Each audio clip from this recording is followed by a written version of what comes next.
All hail Biafra. Free Mazi Nnamdi Kanu.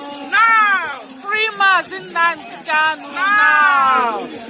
End Nigeria and save lives. End Nigeria and save lives.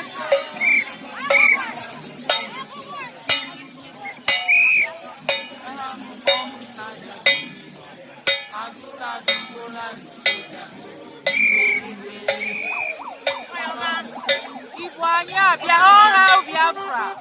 All hail Biafra. Free Mazi Nnamdi Kanu. End Nigeria and save lives. Yes. From soldier, march and go. March.